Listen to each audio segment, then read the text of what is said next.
நம்ம பூர்வீகத்திலேருந்து எதானா நமக்கு கிடைக்க வேண்டிய இது கிடைக்கலாம், நல்ல விஷயங்கள். அது மாதிரி 7ஆம் பாவத்தை பார்க்கும்போது திருமணம் ஆகாதவர்களுக்கு திருமணம் ஆகலாம். 9ஆம் பாவம் என்பது பாக்கியஸ்தானம். அங்கேயும் ஒரு நல்ல விஷயம் தான் நமக்கு கிடைக்கும். ஸோ இது அதாவது நம்ம வெளிநாடு பிரயாணங்கள் அது மாரி மேற்கொள்ளலாம். ஏன்னா அந்த 9ஆம் இடத்துல இப்ப ராகுவும் இருக்கிறதுனால, வெளிநாடு பிரயாணம் அது மாரி போறதுன்னா பிளான் பண்ணலாம் அதுக்கெல்லாம். அதே மாரி உத்தியோகத்துல ஏதாவது ப்ரமோஷன் வேணும் அப்படின்னு ஆசைப்படுறவங்க, அதெல்லாம் கூட நடக்கலாம். படிக்கிற குழந்தைங்களுக்கு உயர்கல்வி அப்படிங்கிற விஷயம் நல்லாருக்கும்.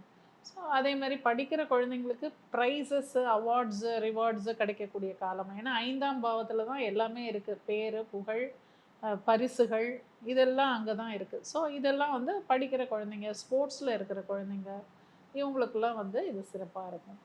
இப்போ அடுத்ததாக குரு பகவான் ஜூன் மாசம் அவர் வந்து கடகத்துக்கு வந்துருவாரு. தனஸ்தானத்துக்கு வந்துருவாரு. ஆனா உச்சமா தான் இருப்பாரு அந்த இடத்துல. ஸோ தனஸ்தானத்துல வந்து குரு உட்காரும்போது, அவர் அந்த பாவத்த வந்து ஒண்ணும் சிறப்பாலாம் இது பண்ண மாட்டாரு. ஆனா அவரோட பார்வை தான் அகைன் முக்கியம். அப்போ அவர் அங்க வரும்போது பார்வைகள் மாறிடும். 6, 8, 10 பாப்பாரு அப்போ.